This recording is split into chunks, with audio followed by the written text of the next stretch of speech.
was there a particular story that you really liked that a particular leader shared on how this a certain value affected the success of their organization? I will be able to share, but there's one I really like, but I have not gotten his approval, so I will not share Okay. his story. I will share another No one. worries. It's more on NGO, and he came from Philippines. Oh, okay. Yeah, so he's actually the grandson of the president of Philippines. So what happens is, I think his grandmother was actually the chairperson of the Red Cross Society.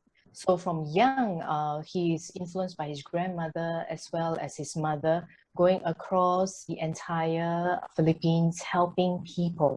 So for him, even though he runs a very successful meat business right now, he spends a lot of time helping, and he even set up an organization to help out what they call the micro SMEs in Philippines to become bankable. So when I asked him what's bankable, he says because credit is extremely expensive in Philippines. So a lot of times they will have difficulties going to the bank because they don't keep proper records and all those. So he has formed an organization where they will voluntarily help these businesses look at their accounts, arrange them properly, so help them become bankable so that they are able to grow to the next stage. And even for his own business, the meat business that he runs, he has a set of critical values, which is so easy to pass on, because if you look at the meat business, not everybody is highly educated, right? So it's like top 3 values on how to treat people with respect, integrity, as well as how to lead by example. So these are some of the key things. So I was pretty inspired by his story, basically. Wow. And I'm excited to read your book. So Thank you. will that be shared in the book? Yes, I'm actually looking at the books from various different perspectives. So we'll be sharing values from various different angles. Some of them, they would have to be influenced by their background. Some of them, maybe they have some internal struggles that they have to overcome. Some of them, they have role models they want to do. So we'll be investigating values from these various different perspectives, and then getting leaders or readers who are actually reading the book to maybe reflect upon their values and what they are, so that in the future, it can aid them and serve them as a framework for the basis of their decisions. Right. So a lot of our audience for the HR Summit Global are Right. HR professionals and business leaders. Yes. So what what can you advise the leaders on how they can discover and develop their values? As the interviews and what I've shared a little earlier is, most of these values are developed from young. But at times, a lot of us, I just had a session yesterday with Avi Laran, you probably know him.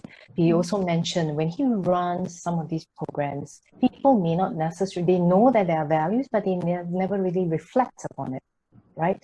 So it's not really so much about discovering, it's really more about constantly reflecting on what your values are. Most times, your values may not change, but the application of the values of how you apply your values of integrity, of treating people, of empathy will probably change over a period of time.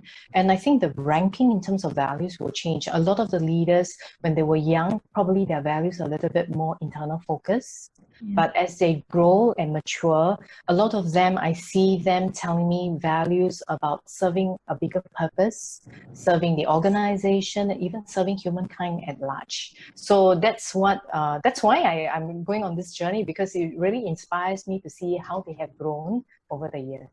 Yeah. Yes, and I think the topic is really unique because when it comes to leadership, we have different kinds of leadership, right? So we have Yes. from John Maxwell, we have from Stephen Covey, and what you offer is really unique because it's a leadership based on values, based Correct. on the core of the leader. And is there a particular leader that you interviewed from the 50 that you interviewed that you really admire in terms of his or her values? Well, I cannot say one particular leader. I actually admire quite a lot of leaders. So, but there's one leader. He prefers to remain anonymous. Okay, Mm. but I wanted to interview him because I interviewed 4 or 5 leaders, and they all pointed to him to say that he has personally developed them. When I interviewed him on his values, he's basically what he said. The human connection part, remember I spoke about the number one, is you have to treat each individual differently because every single person is motivated differently. At the end of the day, not everybody is motivated to become the top manager, the top leader. Some basically for a particular cause. So this leads to another leader. This other leader is based in India. So it's pretty interesting because he told me, he says he came from a royal family, right? So then when his mom was pregnant with him, they will actually, his village was basically abandoned by the country and they became refugees overnight. So his values then were what was the basic about human learning and survival. So his original motivation was to basically train doctors. So I attended training with him when I was in my first company in introducing laparoscopic surgery. So he went back and started up 3 educational institutes training doctors in India. He told me that if it is not because of these other leader that I mentioned earlier, he would never have the opportunity because in any businesses, a lot of times it's really about the bottom line.